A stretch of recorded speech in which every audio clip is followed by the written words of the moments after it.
Cause FM lohamba phambili sixoxe semlelo Cause FM lethu ekhethu bingakwazi ukufinyelela kahle lapha na ke enanda seyilungile izinto sesiyakwazi ukuthola nodade wethu uNompumelelo Mngoma. Sisumpumelela sikubingelele sikwamukele ku Cause ekseni.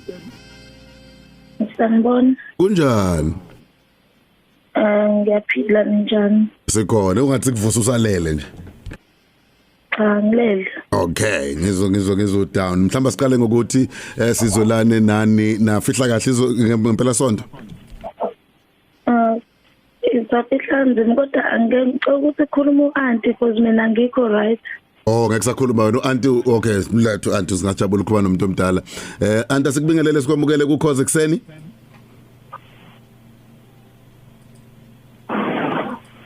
Auntie siyakubingelela sikwamukele ku Cause ekseni. Yebo njani? Sikhona auntie mhlambe just for I purpose ye radio igaba lika auntie nesibongo. uDudu kwaNdimande. Dudu kwaNdimande. Andi siyabonga ukuthi uvume ukukhuluma nathi. Mhlambe ngizophinda ngiqale ngawa amazwi engiwasho kuNompumelelo ukuthi siyazolana nokudlulelwa kwenu umshana okade oshonile. Mhlamba siqale ngokuthi sikhalisane nani ngase ngimbuza ukuthi nafihla kahle ngempela sonto sibuya kuyona. Cha asihlanganeze kahle saphazamiseka kakhulu. Okay niphazanyiswa yini ma? Sasiphazamiswa amaphoyisa. Okay naphazanyiswa amaphoyisa mhlawumbe uzongichazela ngokuhamba kwesikhathi mhlawumbe ke siqaleni ngendaba esematheni kakhulu la abantu becabanga noma kunenkolelo zokuthi umnqobi uyena obewumholi weqembu lemkhulu ukuthi belikade lihlupha abantu bunjani ubudlelwane bakho njengo auntie nomnqobi bebunjani ubudlelwane bakhe futhi lezinye ingane nawo wonke umuntu ekhaya uyingane njani mangathi uyamchaza Ayibe ingane nje efana nezinye ingane nje engenankinga. Siyakushwama nje konke nalowo sikuzwayo. Engenankinga wenzani for ukusebenza njengengane? Hayi bethu lo 350 nje. 350 lokahulumeni. Yeah. Usikole usiqedile wagcina kuphi ukufunda kwenzekani beyiphilisa ngani ngale kwa 350? Isikole akasiqedanga. Ngathi indaba zamabhedi mina kodwa nje yasiqedanga isikole. Khona okuhlebelayo ma. Oh bathi grade 10. Yeah, sengathi ngakuhlebeli lo ngale ngoba uyasdisturb manje uthi uqedile wena utaqedanga agcina ngingasazwakali kahle. Kodwa manje ngizama ukumbheka akasiqedile isikole uholo 350 la atholakale khona elimazana noma ke kusolakala ukuthi ubedubulana namaphoyisa ubehamba ngeemonto ehamba phambili. Kwenzeka kanjani lokho? Lifestyle audit ayikuvumi ukuthi ungathi uholo 350 kwazi ukugijima ngeemonto eziphambili kanje? Angizwanga kahle ukuthi wegijima ngemoto kuphike eziphambili. Lapha tholakale khona kuneinsolo zokuthi ubedubulana namaphoyisa. Ukuthi ubehamba ngeimoto ebezikhona. Ngizama ukubheka umuntu oholo 350 kahulumeni mancane amathuba ukuthi engaba neimoto ahamba ngazo. Ayiwe ngahambi ngemoto ephambili. Wayehamba ngenyawo ekade. Uhamba ngemoto yokuba. Weqasha imoto yokuba. Owayiqasha imoto yokuba ngekade kwenzeka lokho. Yebo. Mhlambe yini ngokwazi kwakho auntie enza ukuthi agcine eyekile isikole? Egcineke isikole.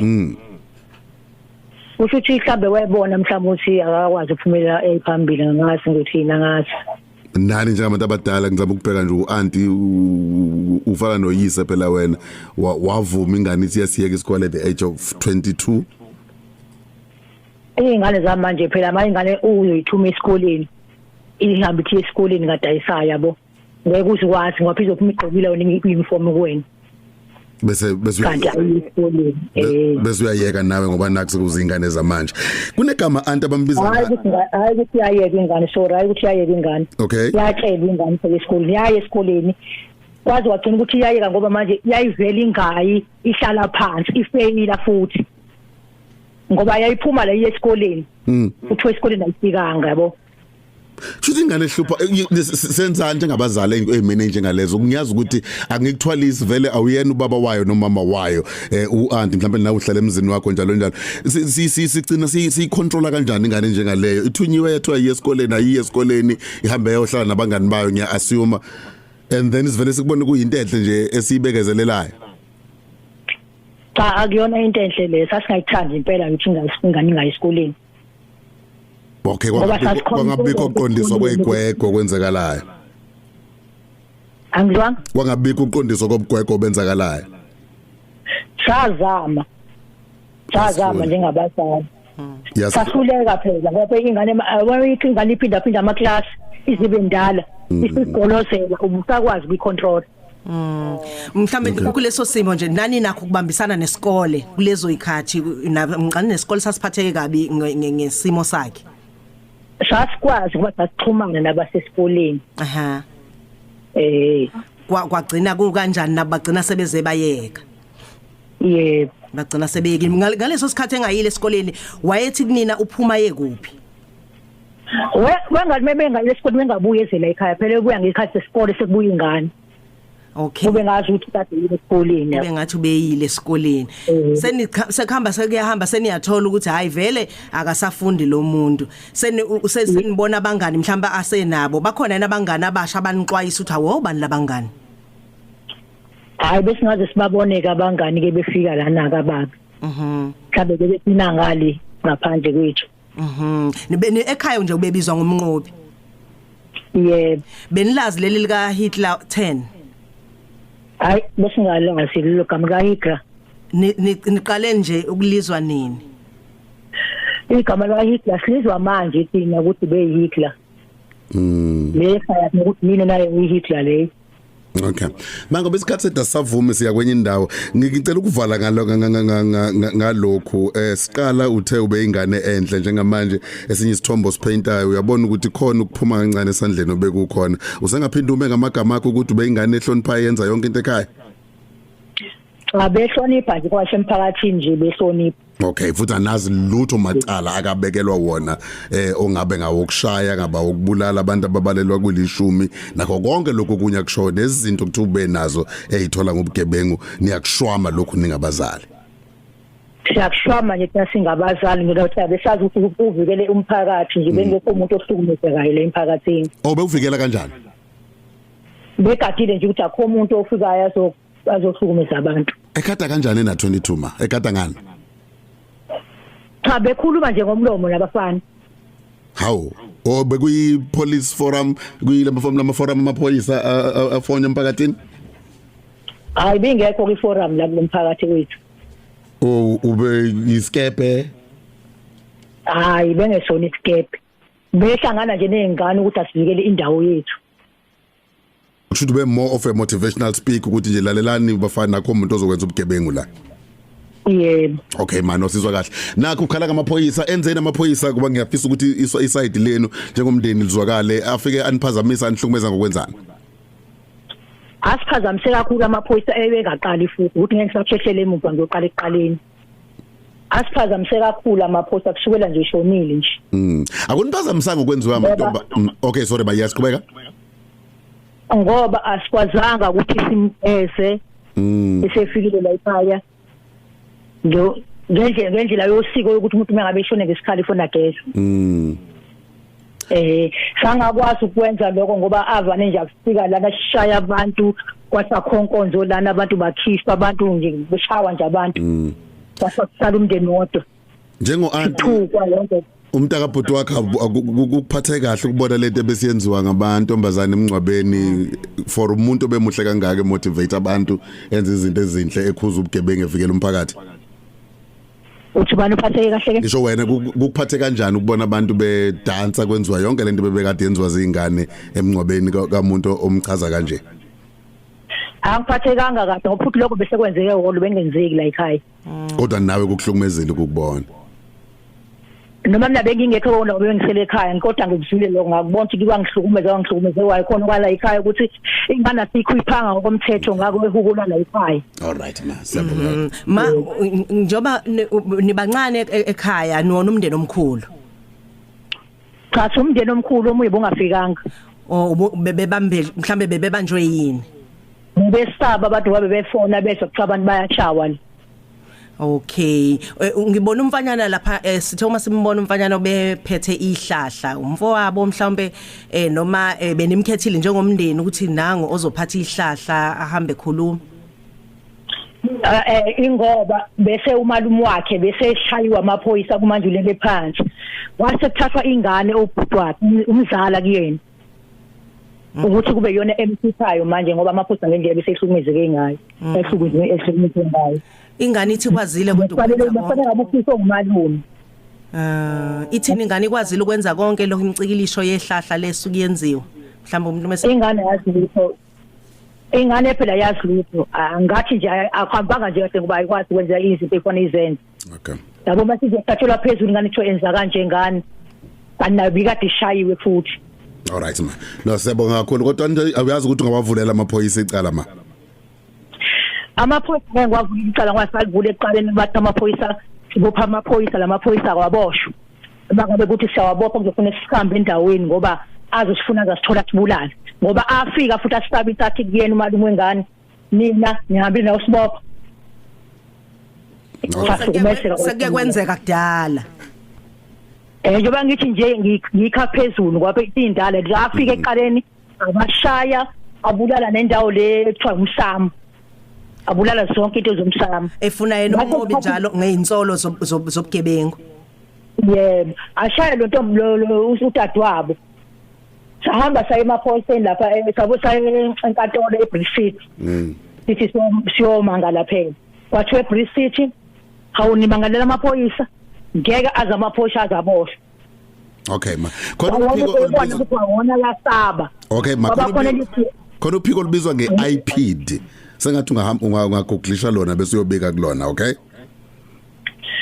IPD ngakayisizanga thina ngoba phela yazi ukuthi okay kulungile mhlambe mthiya ngakumina nje sengivala ekugcineni anti nithi umnqobi ubengayisi isigebengu hayi bese ngamazi ukugebengu thina ngoba nomakhelwane futhi khona kumakhelwane la mhlambe ngamkhulumisa nje be protect umphakathi yeah esquad yophila kasazi ngali khuluma ingabe ke mhlambe ke udokotela umfana ozelwe Shozi njengosihlalo weKZN Men's Sector yena ke usekela sihlalo futhi ke kuyisonke gender justice obuye futhi kabe usihlalo wamadoda eValley Trust yena lolu daba lubuka kanjani ngiyazi ukuthi usekhona udokotela sikubingelele dokotela imbiko isiphakamiso imbono kanye nezethembiso okungenzeka sivele kule ngxoxo akuzona izokhozi FM nenhlangano yeSABC ukhozi FM luhamba phambili dokotela mfana ozelwe Shozi siyakubingelela ngibingelele nomthiya nabaleli bokhozi FM. Ngiyazi ukuthi usebenza kakhulu nabantu abashi kakhulukazi abafanyana abancane ngoba niyabakhulisa nifisa ukuthi babe ngamadoda ngelinye ilanga bakwazi ukuvusa imizi yabanomzane nalo udaba esiqeda ukukhuluma ngalo ngiyazi ubulalele nolwenzekalayo emphakathini besikade sikhuluma ke nongubabekazi uAnti singasho kanjalo ngolimi lwamanje kaMnqobi Ndimande okade efihlwa ngesonto elidlule uyayiphikisa imbiko yokuthi ke ubhuti wakhe ke impela ubekade eyisigebengu kuvame kangakanani ukuthi ke ingane iphila impilo abazali nomndeni abangayazi umbuzo oqala lo dokotela abe ngomunye umuntu ekhaya kanti ngaphandle futhi ungomunye umuntu ekhaya simazi ngenye indlela ngale waziwa ngenye indlela kuvamise kangakanani ukuthi nihlangabezane nezimo ezinjalo angikusho nje lokho ukuthi umuntu uyakwazi ukuthi umfana noma eyintombazane aphile impilo embili ekhaya bemuhle abese mhlawumbe akwazi ukuthi angakwazi futhi kwenye indawo angabi muhle kodwa umndeni ungaboni kodwa futhi uyakwazi ukuthi yathi mayiphila leyo mpilo ucwaningo lakuveza uma babe noma sikhuluma nabo umndeni ubone kodwa ziningi izinto umndeni ongabona ngazo ukuthi uma ngabe nginengane na 22 years impilo yayisishintsha isihamba ngeemoto ezinkulu sikwazi ukuba nemali eningi usazi ukuthi mhlamba ayisebenzi so kuyenzeka lokho kwayekwenzeka khona isibosho sayasaduma kuthiwa naSmart sigwetshwe lapha eSouth Africa babekhala eMozambique ngakubo ngoba babethi bona besumuntu obebasiza so izinto njalo ziyenzeka kodwa ke kuye kube khona ziningi izimpawu obanazo njengomama nobaba nomndeni ukubona ukuthi cha ikhona into eyenziwa uyena lo kodwa enye inkinga ibe khona ukuthi abazali balento ekuthiwa denial ngikhuluma ngolimi la psychology ukuthi bangavumi ukuthi ingane zabo ziyazenza lento bahlale nazo phansi bazivikele iyona nto ke leyo ke edala ukuthi ikubhebhethekise kuhambe kuye phambili zigcine lezi ingane seyibonwa ezinye ingane zendawo sezama role models ngobugebengu. So ke iyona ke into esikube inkinga ngoba abazali bebona ukuthi bayenza lo nto ke labehlalise phansi noma kuthiwa nabo bayabona ukuthi bayazuza. Yebo siyazi ukuthi sihlala esimweni lapho kunobubha obuningi kunohlupheko okuningi kodwa akufunakala mhlambe ukuthi siphakame ukuthi kukhale abanye abantu ngoba khona inkinga ezenza kodwa nje kuningi mbrother mangisho ukuthi izingane zakwazi ukuthi zikufihle impilo eziphilayo zikhambe sezabantu abahle emndenini yazo futhi umndeni uyakwazi ukubona ukuthi khona okushaya amanzi la lo muntu yini waseba kanje waseyashintsha waseba nezinto eningayo kodwa engasebenzi indawo. Kwesikhathi uyezwe athi umuntu angifuni uma wamalale lambile angifuni ingane zakwethu zingaye esikoleni nani uzwe esengena ebugebengwini mhlambe sechaza ukuthi mina into yangenza ngingene ejele ngenxa ukuthi ngangingafa inhliziyo yami yayibhlungu ngoba uma ngangembone lale lambile noma ubaba ngangibone ehluleka ukuthi asondle ekhaya nani ngase ngingenela ukuthi sho ngama yamazi uqinisile umuthi kwesikhathi ubupha buyabuqhuba ubugebengu phambili. Yebo bukhona ubuphathe umuntu ke senayo kodwa imali aqhubeka nako okunye okudala ukuthi ukuqhubha ubugebengu phambili lento abathi peer influence uthola ukuthi uhlala nabantu abakukhulisa ngendaba yobugebengu nokuthi umuntu akhulele endaweni yabona nje la kwaZulu Natal kube khona indawo undunankulu wethu kade ekhuluma ngezizinda zezigebengu kuye khona indawo kwaziwa ukuthi cha la akungena nasemakhaya kunendawo zothiwa kunesasigodi awukwazi ukungena elokishini ethile awukwazi ukungena ngoba yini abantu balapho bakhula bena besocialize ngendaba ukuthi ubugebengu kube yona into ehamba phambili. Yebo kwesikhathi kuyenzeka ukuthi uthola ukuthi ababenze endaweni zabo umama kwakho ukuthi bavikele umphakathi wabo lebekho kodwa bahambe bakwenze kwezinye indawo ekungezona eseyindaweni zabo babuye sebesiluma babe bahle kulezo ndawo. So izinto lezo ezenzakalayo so izinto eziningi kodwa ke abantu indaba obugebengu ukuthi ukufuna impilo kakhulukazi enganeni kubafanele sebenza nabo impilo elula esheshayo ukuthi ngibe nemoto manje ngibe nemali eningi manje ngoba uma ngabe ufuna impilo ethatha kude skills development uzofunda uqhubeka university iminyaka emine uhambe futhi uyoqeqeshwa kuthatha isikhathi kodwa into eyinkinga kakhulu ukuthi abantu bafuna imali esheshayo nalento esibonayo yokugqoka impahla ezibizayo nezimoto ezibizayo esibonayo ekuyona ekakhulu entsheni edla ukuthi abantu bafuna ukuthi umuntu engasebenzi nje afuna ukugqoka ibhuluku elibiza o3000 o4000 o5000 imbuzi ezimbili. Dokotela siyabonga kakhulu ngesikhathi sakho siyabonga kakhulu sophinde futhi sikulande nangokuzayo. Angibonge nami kakhulu ngibonge kubalaleli bokhoze FM. Ulalela uDJ Skemelo Roza njalo ngomsombuluko kuya kulesihlanu kwiVuka Africa Breakfast Show.